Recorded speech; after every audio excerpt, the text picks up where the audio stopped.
नमस्कार, मी Gautam Kamble. GK. News मराठीमध्ये आपलं सर्वांचं स्वागत. तुम्ही पाहत आहात मराठवाड्याच्या कुशीतलं जी.के. न्यूज मराठी.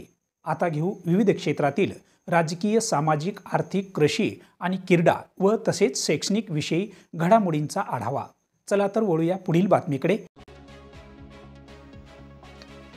स्वामी रामानंद तीर्थ मराठवाडा विद्यापीठाचे मराठी विभाग प्रमुख प्राचार्य डॉक्टर पृथ्वीराज तोवर यांना महामहिम राष्ट्रपती यांच्याकडून दिल्ली येथील 26 जानेवारीच्या प्रजासत्ताक दिनाच्या कार्यक्रमाला विशेष निमंत्रित करण्यात आले आहे.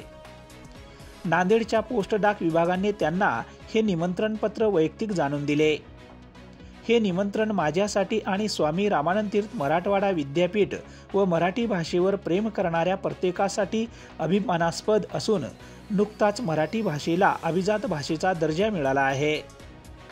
त्या पार्श्वभूमीवर हे निमंत्रण आमच्यासाठी मोठी उपलब्धी असल्याचे भावोत्कट प्रतिक्रिया प्राचार्य डॉक्टर तोवर यांनी जी.के. न्यूजला बोलताना व्यक्त केली आहे. डॉक्टर पृथ्वीराज तोवर हे मराठी भाषेचे अभ्यासक, लेखक आहेत. त्याचबरोबर त्यांनी राष्ट्रीय आणि आंतरराष्ट्रीय पातळीवर सहभाग घेतला आहे. साहित्य क्षेत्रातील अनेक पुरस्कार त्यांना मिळाले असून 30 पेक्षा अधिक ग्रंथ, कविता संग्रह असे लेखन संपदा आहे. आंतरराष्ट्रीय पातळीवर डॉक्टर तोवर यांना भारतीय लेखक म्हणून इजिप्तची राजधानी कैरो येथे आयोजित साहित्य महोत्सवात आमंत्रित करण्यात आले होते. तसेच चीनमध्ये आयोजित ब्रिक्स देशातील लेखकांच्या संमेलनात त्यांनी मराठी भाषेचे प्रतिनिधित्व केले. ऑक्टोबर 2024 मध्ये अंताल्या, तुर्की येथे आयोजित जागतिक बाल साहित्य परिषदेत त्यांनी बीज भाषण केले. Bureau report, GK. News, Nanded. गणराज्याच्या 76व्या प्रजासत्ताक दिनाच्या निमित्तानं 26 जानेवारी रोजी राष्ट्रपती भवन येथे जो स्वागत समारोह आयोजित केलेला आहे त्याचं महामहिम राष्ट्रपती महोदया यांनी मला आमंत्रण पाठवलेलं आहे.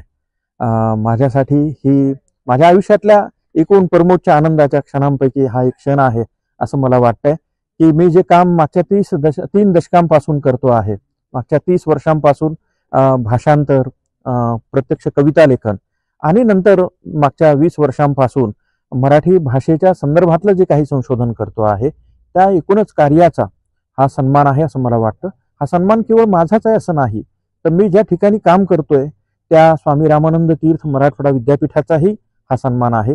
या ठिकाणी आमचे जे माननीय कुलगुरू आहेत डॉक्टर मनोहर चासकर सर, आदरणीय डॉक्टर M.K. पाटील सर, आमचे कुलसचिव डॉक्टर D.D. पवार सर यांच्या समवेतच माझे सर्व सहकारी, प्राध्यापक मित्र, विद्यार्थी या सर्वांचाच हा सन्मान आहे असं मला वाटतं आहे.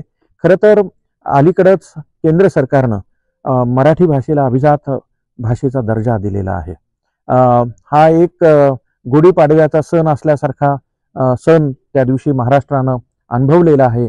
या घोषणेनंतर ही घोषणा प्रत्येक मराठी भाषकासाठी अत्यंत महत्त्वाची अशा स्वरूपाची होती आणि या सगळ्या पार्श्वभूमीवरती मला मिळणारा हा सन्मान, मला असं वाटतं की अभिजात मराठी भाषेसाठी जी मंडळी काम करतायत, भाषेसाठी जे नवं संशोधन करू पाहतायत त्या सगळ्या ज्येष्ठ आणि युवा अभ्यासक जे आहेत त्यांचाही सन्मान आहे, त्यांचंही हे निमंत्रण आहे आणि मी त्यांचं प्रतिनिधित्व या ठिकाणी करतो आहे असं मला वाटतं आहे.